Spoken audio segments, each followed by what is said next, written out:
which happened to be on Stanton Street, he created the company along with a few of his friends. As time went by, some of the struggles that they faced was that El Paso really didn't understand web. They didn't understand why they needed to throw a bunch of money at something that may never get them a return on investment. And so because of that, we needed to look for different avenues to raise income to keep the company afloat. At that time, we started Stanton Street Magazine. It was actually, I don't know if anybody remembers this, but Bethel was in a punk rock band, and it translated into this magazine that was like basically a music thing that showed shows that were going on, concerts, and really whatever was going on in El Paso at the time. Shortly after that, made a little bit of revenue out of that, enough to keep Stanton Street afloat. People started to come into the digital age, and people really started to realize, hey, you know what? If I put myself out on the web, people can find me easier, and then they started seeing their return on investment. At the same time, Stanton Street wanted to grow, and that's about 2005, around this time right here, when you see the logo change. They moved into a business in the Bassett Towers. That's when I actually came on board as well. And they started to do networking. They started to do high-level hardware installs, engineering for schools, for large businesses, and stuff at that time. Again, Stanton Street has constantly faced challenges, and they were just trying to find ways to branch out, become bigger, grow with the community, and overcome those obstacles. After that, we really got into a situation where we wanted to focus on, now that we're making enough money to keep the company afloat, how do we remain happy, and how do we do what we love? And quite frankly, it wasn't the networking, it wasn't this, hardcore, business setups. It was the web design.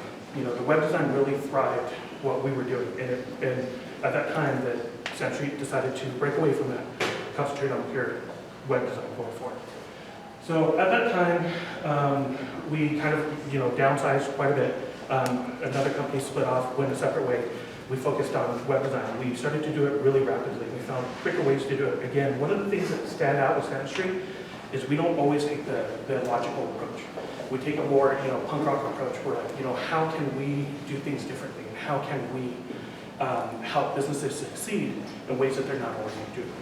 So at that time, we started creating our own CMS. We created from the ground up a way that people can log into their site, manage it, change anything that they want themselves, which isn't something that was readily available at the time. Later on, WordPress and things like that got introduced, which is I'll touch on a little bit later. But that was one of the things that made us succeed as a company, and we started doing large-scale web development, and we started doing it nationally, not just locally. While our concentration was local, we did stuff all over the West, and we're actually doing stuff. We have a client that's in London right now, one in Germany. Again, there's challenges you face international as well, but something that we're constantly working on. During that, we kind of talked, one thing that set us apart, and really, it was an obstacle that I think any web development company really encounters, and it's how do you do something that somebody else isn't already doing? Because you can easily, go to Wix.com, go to WordPress, you can set up your own site, you can do things very easily. What is different with us is that we found a way to develop from the ground up. We do everything by hand, no templates, no, everything is built 100% by some of the individuals that are actually sitting in this room. And that's the strong point with us. We do a long-term investigation where we spend a lot of time with the client, we tour the facilities, we find out what their goals are, and we find ways to make them succeed. Design from the ground up, 100% catered to the client and to their consumers. Same thing with programming, testing, and launch. I don't want to spend too much time talking about our process, but our process is very different than what a lot of other people are doing right now. Just a couple of the clients, and one thing that we're going through right now is we're in a huge transition, and I think this is one of the struggles that we're having internally. And the company is under new management, new ownership. Beto and Amy was actually, his wife was owner for a while as well. They're no longer owners of the company. It's a new hand after 4 or 5 months ago. And so because of that, we're like, how can we branch out even more? What is it that we're not doing that we could be doing? And so we took a look at the skill set from within and what we have with some of our developers, some of the marketing team, some of the sales team, and we tapped into those resources. And with that, we came up with a whole new brand of what we can actually offer to launches. We do copywriting, mobile applications, e-newsletter, quick design, search engine marketing, social media marketing, and we even started to get into video production and high-level photography. Again, that's a challenge that we faced, and our way to overcome it is to, again, go by passion, what do we love doing, and find a way to get it done. And that's it. If you guys need any more information, my personal email is up here. Follow us on Facebook, Twitter.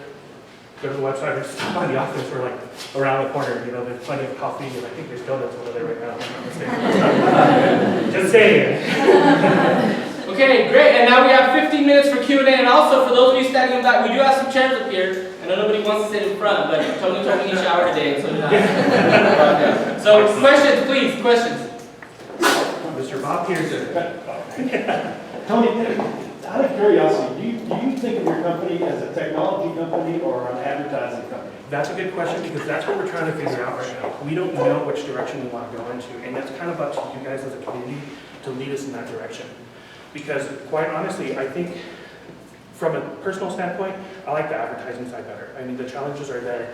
Technology to me, and no offense to those who are in that community, to me, it's not what I'm looking for. It's a little, I don't want to be working on systems all day. I want to create stuff. I want to, do stuff that people hate, honestly, or really do.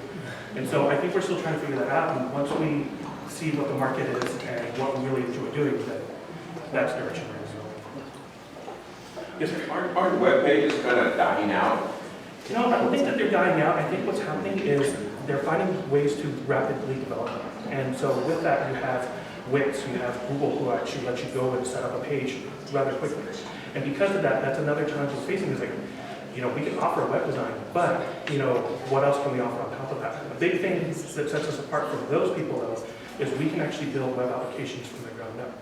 We can do anything. We won't say no to anything. A good example of that is we had a client that they had a system. Well, basically, we were in an investigation process with them. We realized that they were doing that old system where they would have vendors fill out like certifications and stuff like that, and they would actually follow all that stuff manually, and it took a lot of man hours to do that.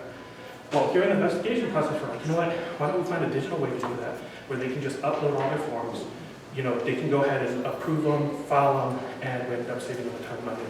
And that's something that you're not going to get from, Wix or WordPress. But isn't it more expensive if you don't have a template? Because a lot of them use a template, WordPress, but when you do it from ground up the way you guys are doing, it's a more expensive way of putting a web page together. Absolutely. It is a lot more expensive to go with a company like Stanton Street, but the big thing there is you need to get your return on investment. Because like I said, with that company, we ended up shutting off a ton of man hours that aren't being used anymore. So we saved them money in the long run for doing that. When you start working with a new client, and they come to you and they're asking for help, and whether they know what they're looking for or not, what do you think the biggest issue your company has trying to do a client research and investigation to understand what the customer really wants and needs, and what do you do to approach them? You know what, I think that's a struggle that we face all the time, and I think that what it is a lot of times clients come to web as a last resort. They've already done so many different things, it's not working for them. So they come to us with their needs, and our job is to understand those needs. But a lot of times the clients don't understand that they're already failing. And so what we're trying to do is we're trying to think outside the box to get them ways to succeed. And in order to do that, we need to understand the client a lot. I mean, their consumer a lot more than they actually. So we do a lot of things. We do, what are they called? Where you put a bunch of people in the room, you do a bunch of studies on them to see actually what the reaction are. And 9 times out of 10, the reaction can be very different than what the client themselves thinks is internally wrong with their systems. And so that's one way of overcoming that and finding ways to solve it. Another way is just really meeting with their consumers and finding out what their needs are versus what the clients think they are. Yes? What are some of the local clients that you have? What kind of type of companies, what size companies? You know what? For a while, we concentrated on large companies. We did Hunt Companies, El Paso Electric, GCU, First Light Federal Credit Union, OneSource. But on top of that, we also worked with a lot of nonprofits in the back and a lot of small businesses. At the time, we grew so large that we didn't really have a lot to offer them, and that's one of the things that we faced at that time was, you know what, we're a bigger company, let's offer bigger services. But we realized that there's a really good market there, and there's a love and a passion that we have for those clients that we couldn't serve before. And so what we did was we actually went through last year, completely revamped our CMS system, built it again from the ground up, and we found more productive way to do it that shaves off a lot of cost. And it's a more agile and more familiar system that, people of smaller businesses can actually work with. So now we're able to actually offer a low-cost solution to a lot of the smaller clients. And this is something that's new and we're trying out. We're going to see how it works because, again, we want to work out of our hearts. We want to be happy. We want to be passionate about what we're doing. In order to do that, we've got to be working with the clients that we love. And a lot of times, those tend to be the small ones. So you're okay with small startup businesses Absolutely. coming to you? Absolutely. As of right now, our business plan doesn't exclude us. Yes. What other areas are you focused on? We're focused on just about anything. We thrive. We get a lot of people in the medical business. Right now, we're working on University Medical Center. We've done a lot for Las Palmas and Del Sol in the past. We do a lot for the financial situation, the financial industry. Again, when you think back to the banks. We also do a lot of builders right now, which is interesting. And I think it's because El Paso is, they're getting a lot of growth, and because of that, the clients are there. So we're working with Classic American. We're working with, again, Hunt companies. There's a lot of building that's going on. But there's nobody really excluded. Did you do Jordan Foster? We did do Jordan Foster, yes. That was one of the funner projects that I worked on. Yes, room there, he's just. Yes, sir. So, I have a question related to client acquisition, because aside from the websites that require, a service or some additional kinks that are specific to the company that you're working with, if you approach someone and you show them something that you built from the ground up, and then you show them some templates to the site, to most people, they're not going to be able to tell the difference. Or if they are, how do you make them see the difference? You don't. At that time, you really think about the client and what's in their best interest. And if it's in their best interest to go with the template, it's going to save them money and it's going to work out for them, we urge them to do so. We're not going to be like, hey, we're going to try to sell you all this stuff that you probably can't afford, and you probably don't need. There's no reason to go that route. So, and there's times that we even work in a consulting capacity where people will actually start, hey, I want this WordPress site, but I don't know how to manage it. I don't know how to install these plugins and keep it up to date. And that's something where we need to actually step in and help them out with things like that. Yes, sir. Go back to one of the first questions, which was if you were either an advertising company or a technology company. Being that we're currently in a time where everything keeps changing so often, do you think it's a good idea to just focus on one of those things instead of just expanding on both and just going crazy from there? I do. There's that saying, the jack of all trades, the master of none. Yeah. And you don't want to put yourself in that situation. And that's where we're at right now, is we really need to find out our identity and where we're going and what we're going to do next. And we're in the infancy stages of what we're going to do as a new company. And so we're kind of looking at it as like a restart or a rebirth of the company. And so we could take any avenue. It doesn't even have to be advertising or technology. For all we know, next year we can do babysitting. I don't know. It's just, whatever is the next step is what we're trying to figure out right now. Do you design apps by any chance? We do. We do mobile applications. We actually built one recently. Well, it's been a little while, but we built one for a travel company that they have hundreds of thousands of gas stations throughout the U.S. You can actually go to their site, map in where you're going. If you're taking a road trip from here to Alaska, it'll show you every single stop and when you need to refill based on your fuel consumption and situations like that. And that was another thing that we didn't know we were going to be doing, but during the investigation process, we realized that. Yes, sir. Do you guys do web-based mobile apps or like Apple? We do both, but I think right now it's more based on web-based. Apps are great, apps are fun, people like them, but the fact that you have to download something and install it on your phone and keep it updated isn't the best, technology. It's not the best user experience. And so for a while, we were concentrating on apps, but now we're going more for web-based applications because you can develop them on the fly. You don't have to patch and then send something to Apple to, take a look at. You don't have to worry about doing Android, different phone, and things like that. And that's another thing too. Everything that we work, every single site that we make is mobile conducive, so it'll work on iPhone, Android, tablet, desktop, anything that you can think of. Any other questions? Going once, going twice. What are you having today? I'm sorry? What are you having over there today? Oh, so today we're doing, and it runs in tandem with what's going on here, so stay here. No, but what we're doing over there, we do them we're going to try to do them every couple of months, but basically we are a Google partner and they host webcasts with us that really talk about different things, different trends in the industry. Today they're focusing on video, I believe it's video advertising. And so how to advertise yourself on YouTube and Vimeo and stuff like that. Add us on Facebook, keep up with us, and you'll be able to see those events. Open to the public, free of charge. Just stop by RSVP. So, thank you. You're welcome. And Tony, what can we as a community do to help you? You know, I think I addressed it. You guys let us know where we need to go, where you guys, what your needs are, and what we can do to help you succeed, and what we can do to help you take care of those needs. Okay, awesome. Thank you.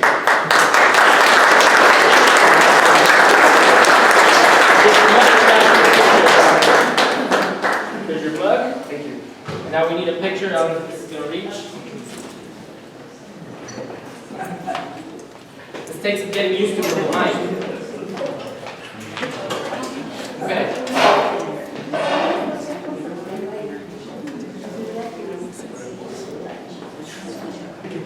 Okay, thanks again, Tony. Now we have some time for some community announcements.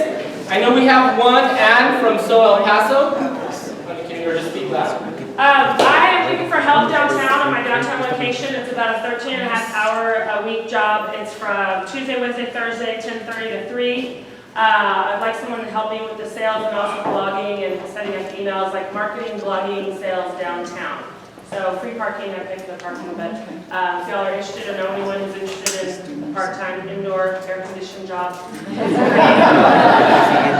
cool. Let me know. Okay, thank you. And then we have another announcement over here. Hi, good morning, everybody. My name is Monica Medina, and I'm with the Retirement Wellness Center. We're the only one located in the state of Texas. My update today is that we officially can take active duty military TRICARE insurance. So any of your active duty military families, you can please send them our way, as well as we're taking healthcare spending accounts as well for those who have that corporate benefit through their job.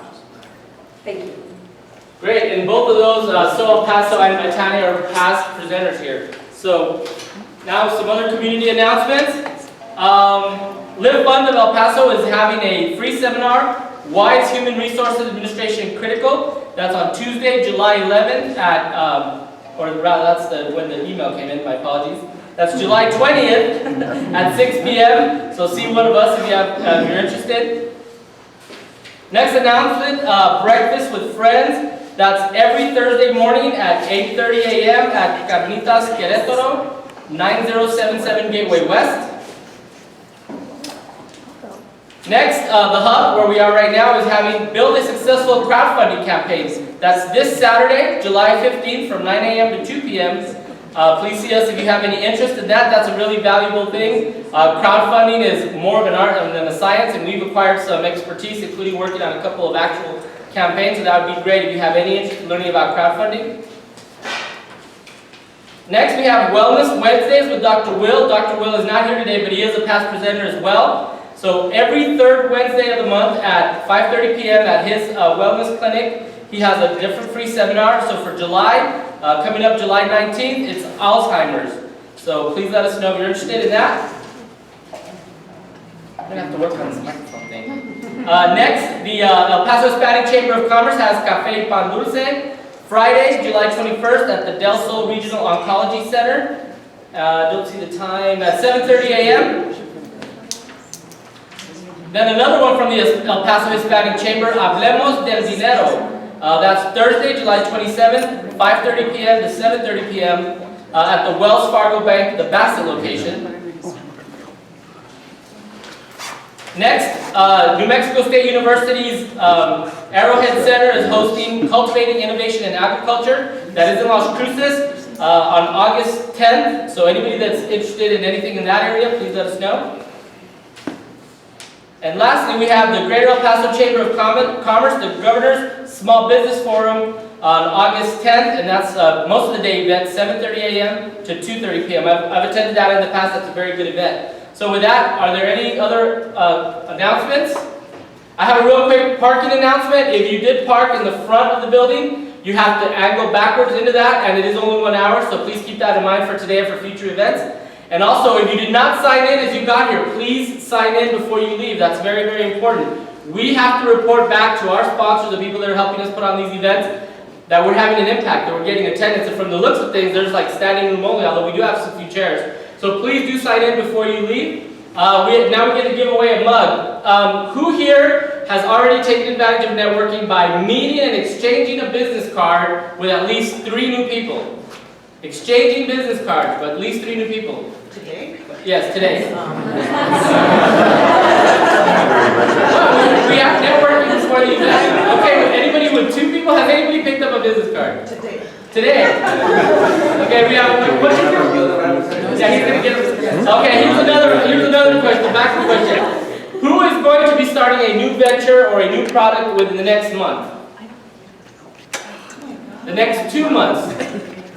Ever? Because he was the first lady here. Alright, well that was harder than it should have been. With that, I'll bring up our next presenter, Crushing Balls. And by the way, I just like saying that, Crushing Balls.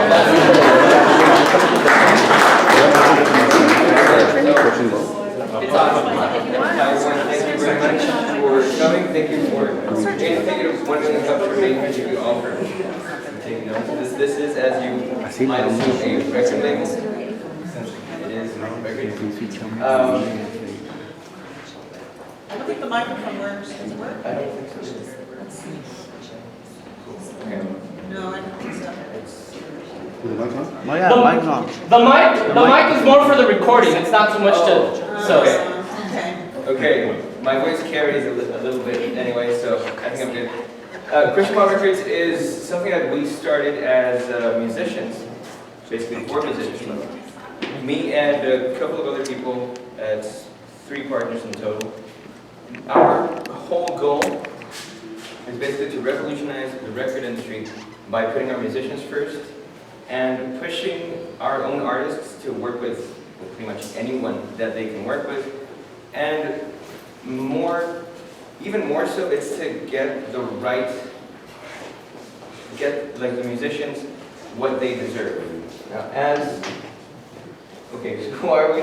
That's me, Roberto Orozco. I'm a classically trained musician. I was a touring musician for a while. One of the pictures is showing, but he is also a touring musician, and he is also a touring musician. This is how we met through Felony One Records. We were under their record label. And while touring with them, we were in different bands, but while touring with them, we met with a lot of other bands that had, well, a bigger following than we did, and they weren't really getting what they needed, even though they had a much bigger following than we did. So for example, bands like Testament, who had, I think, a billion people following them in Europe and in South America, US, all over, they were getting about 10% of their revenue of their actual events. Where they packed the stage, they packed the place, and they were just getting 10% of their revenue.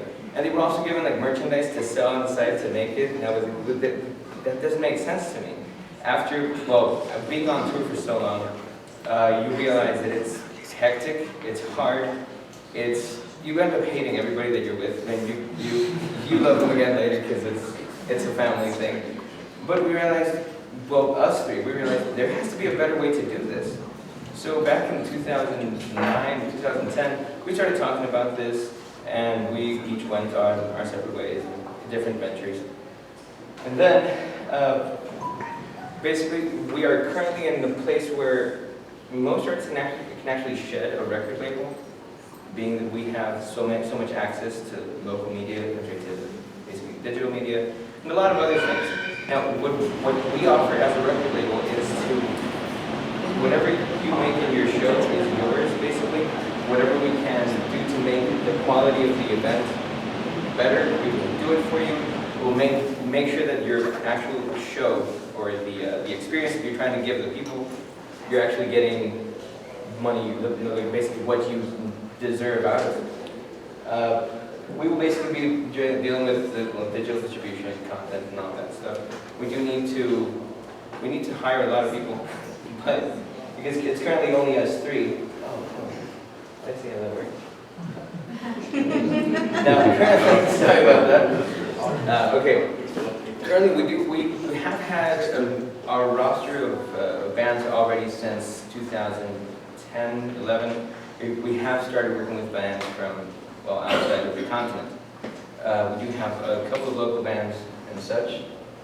And, for example, okay, these are two of our oldest ones, which is Lord Vampire. They're from Italy. They're an Italian band which actually started from a previous project that the vocalist had called Tears of Tragedy, or Lord Théâtre des Vampires, which was Theater of the Vampire.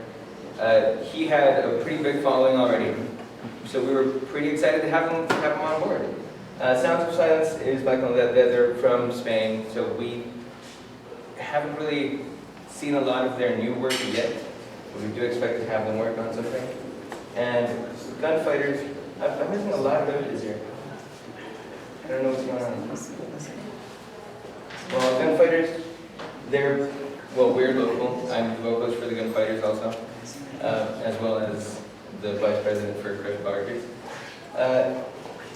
We have actually started a pretty good following also. We don't really have a lot of material out yet, but that is pretty much showing us what we can do with the media access that we have. So we also have Enough Has Been Said, which is from Querétaro, and another band. We just actually added them to our roster. I think the day before yesterday, so no, like a week ago. They were just added. These are all bands that we really have a lot of faith in, and we really hope to basically push them a lot further than they could with a regular record label, by giving them their place, making sure that whatever type of, anyone who has a creative mind and wishes to create basically, needs to be comfortable while creating, while doing so. If you try to create on the fly while you're out there, while you're on tour, you're expected to come up with another album. It's really hard to do so, because your rehearsals turn into, okay, we're at the hotel room, bring it out, let's play here, okay, we came up with this, but I didn't like how it sounded, you know what, let's just keep it because we don't have time for this. And we're not even getting paid enough. At some point, there was also a study that I made for a band called Diaphetus. They actually made, they were making about $1.40 if you turn the entire tour into hours worked and money per hour. It was about $1.40 an hour that they made throughout the year. Yeah, so as musicians, we were worried about this. We were very worried about this. And, well, basically, our conclusion right here is to keep our musicians well fed and happy using our media, all that stuff. So basically what we're trying to do here is change how record labels are actually paying their musicians, treating their musicians, and by us doing so, we hope to pull enough people, enough other bands, enough new acts to actually make other record labels start doing so too. Basically treating the creative mind the way that it should be treated. That's what we're trying to do. Okay. And now we have 15 minutes for questions. Thank you. Questions? Yes. I was president of El Paso Friends of Jazz for a couple of years, and I got to meet all the musicians in El Paso, the jazz musicians, and some other ones that tried me in. And I've noticed that there's not enough money there, that most of them ended up, most of them are educated. They all graduated from UTEP, and the lab bands that were put there with Sam Trimble. And they went on into teaching, but that's the only ones that you see. Most of them are teachers. The only way to continue the jazz scene. Yeah. And that's. Well, actually, I'm an educated too. I'm a cello instructor. I am also a classical trained musician. I was under Mr. Phil Bailey's studio until last year, barely. So I know that. I live that too.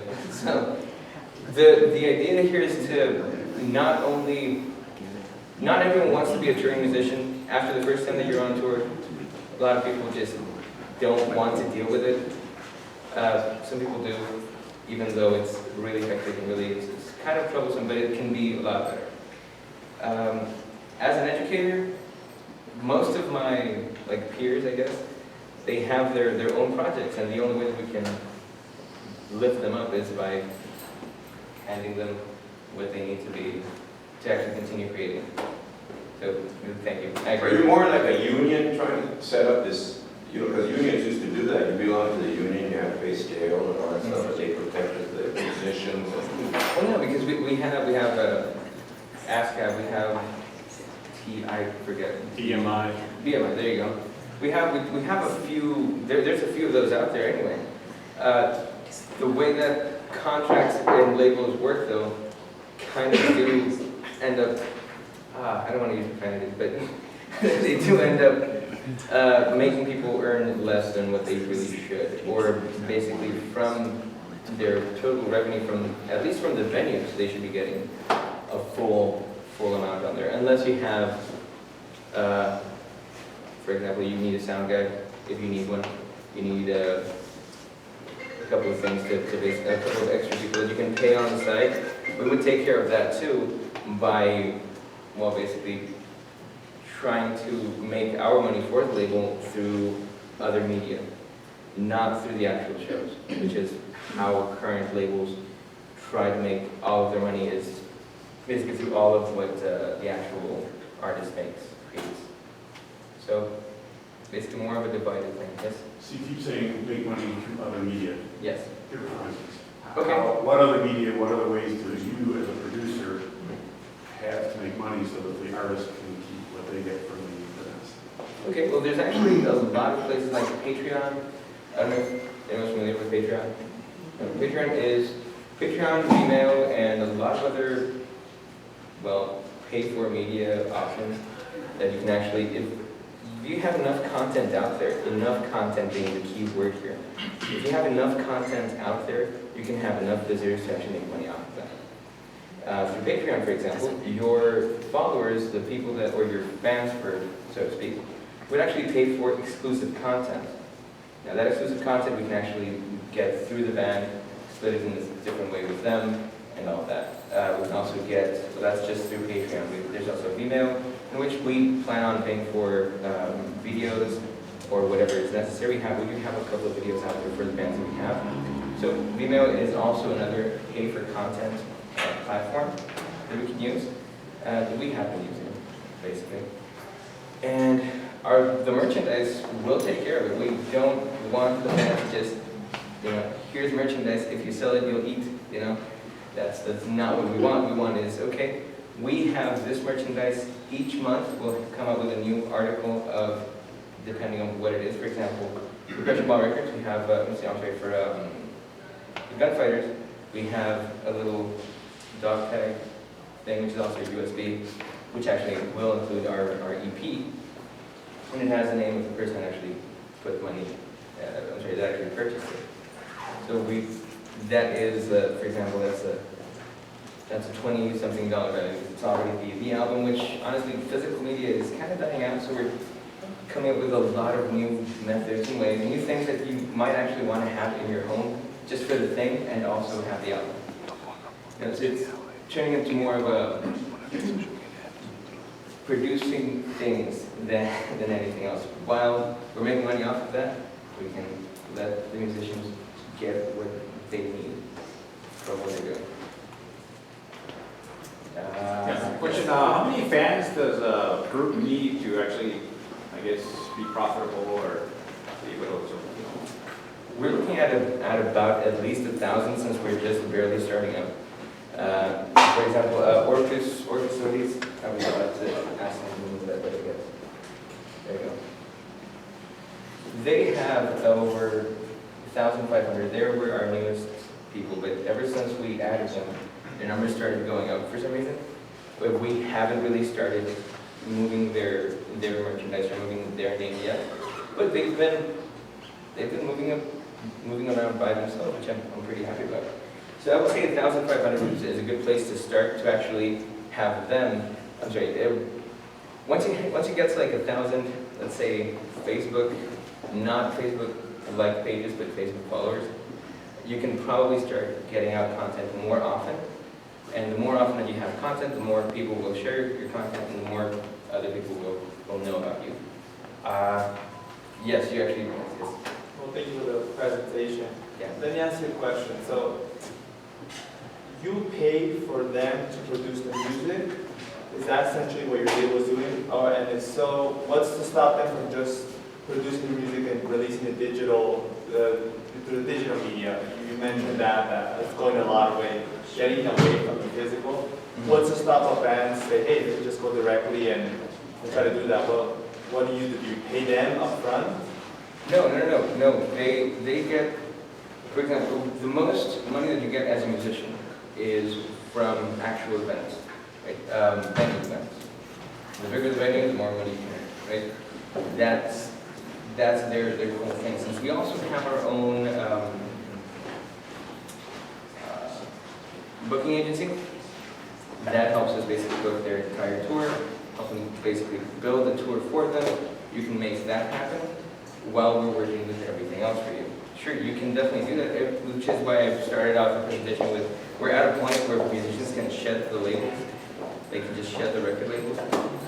However, I think that it's the other way around. Labels can actually just focus on making things happen for the musician and letting musicians continue what they're doing.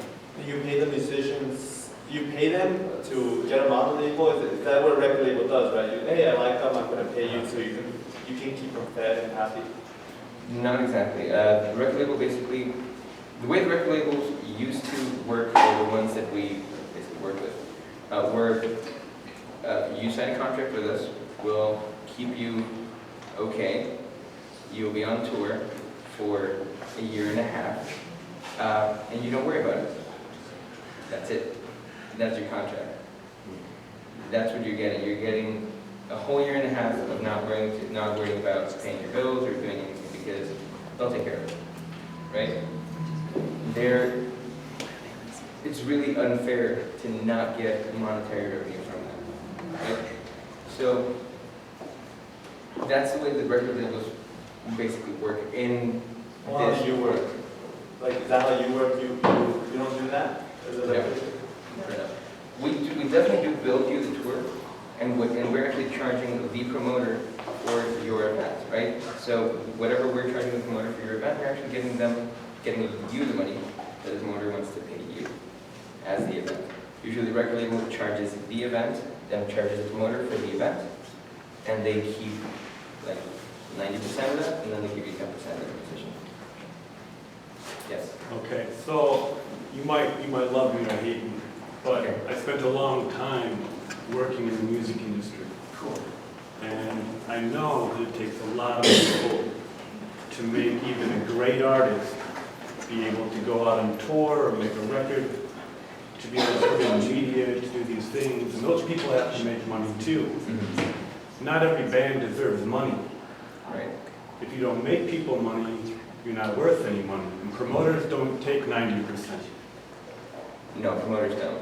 My question to you is, you have a new label. I'm not really familiar with any of the music. That doesn't mean anything. Mm-hmm.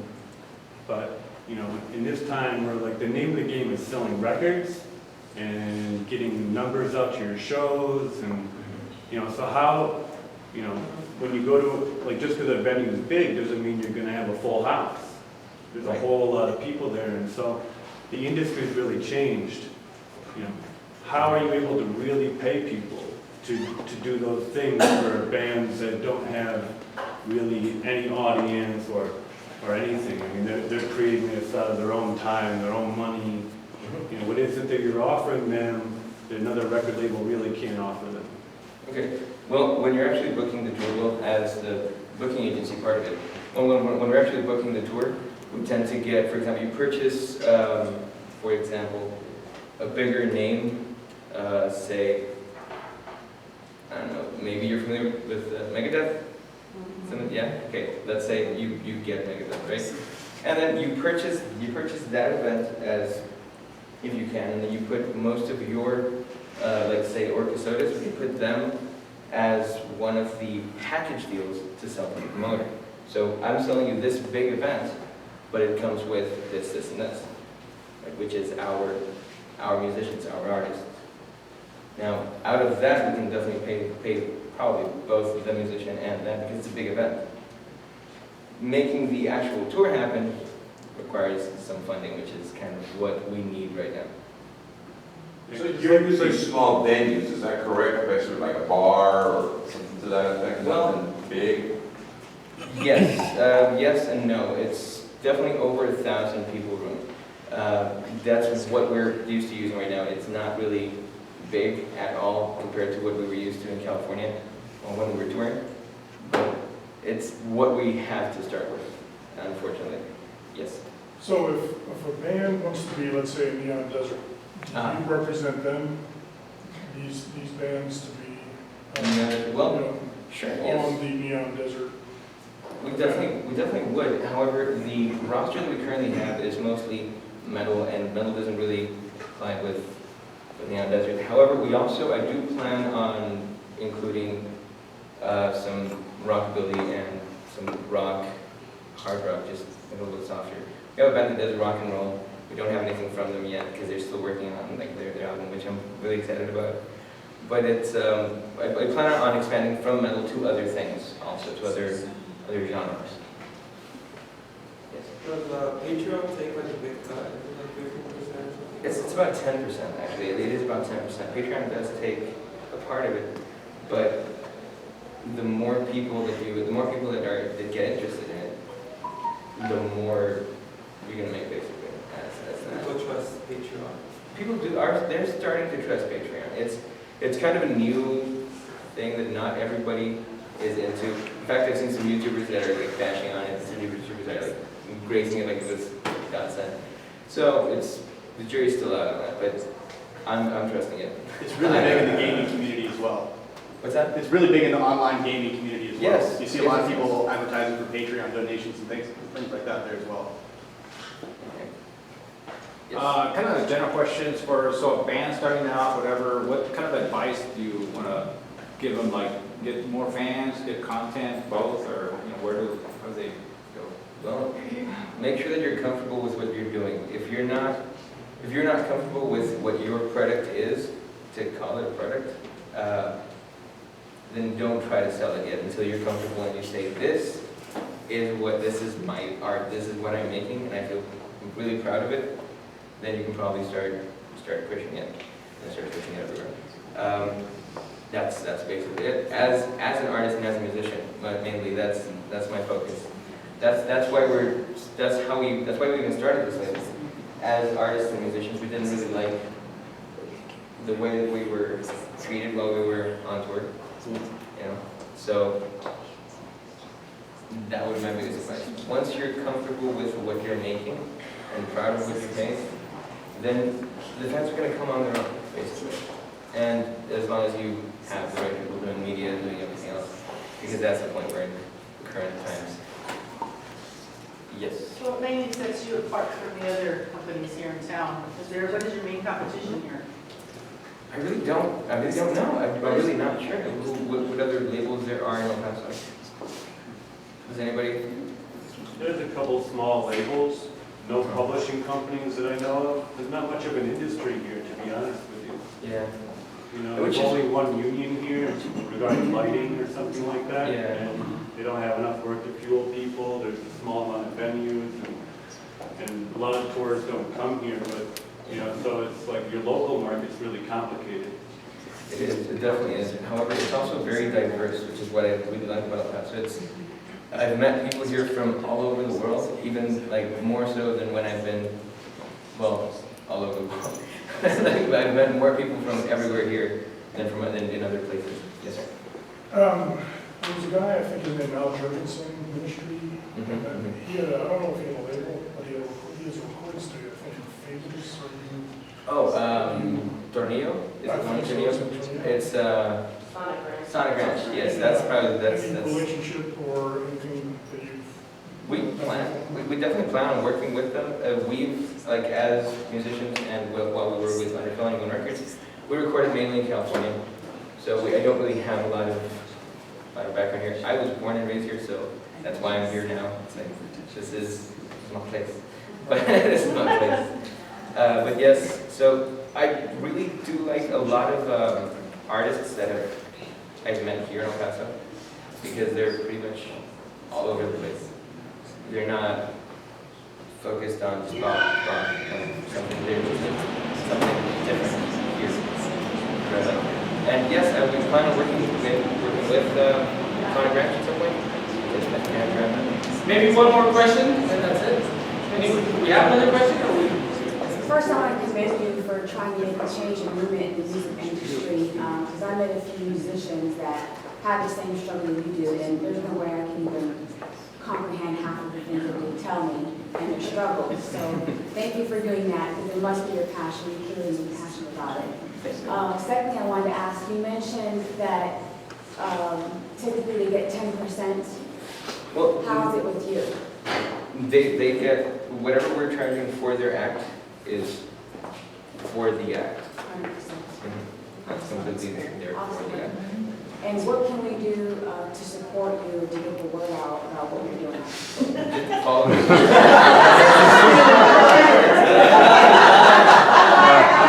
Just give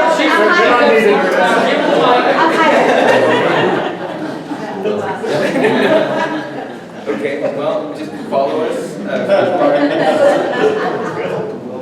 Just follow us, Christian Law Records, pretty much on Facebook, YouTube, Instagram, Twitter. We're pretty much all over the place. Just search that somewhere. Okay. Alberto, thank you. There is one other, I know of one recording studio called Beacon Hill, I think that's what it's called. It's right by the Guitar Center off the free off I-10 close to Bassett. I don't know anything about it. I just see it. All right, great. Thank you. Let me give you your plug here.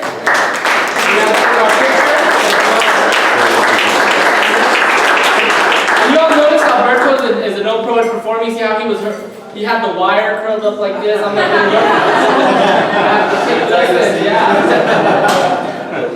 yes.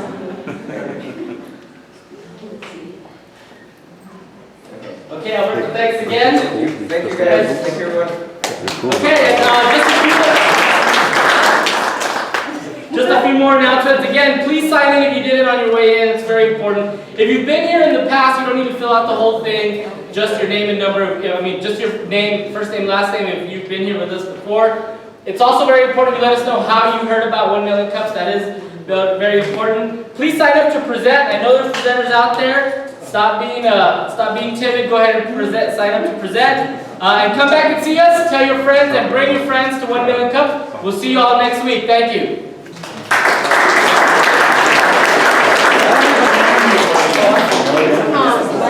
Monica, do you have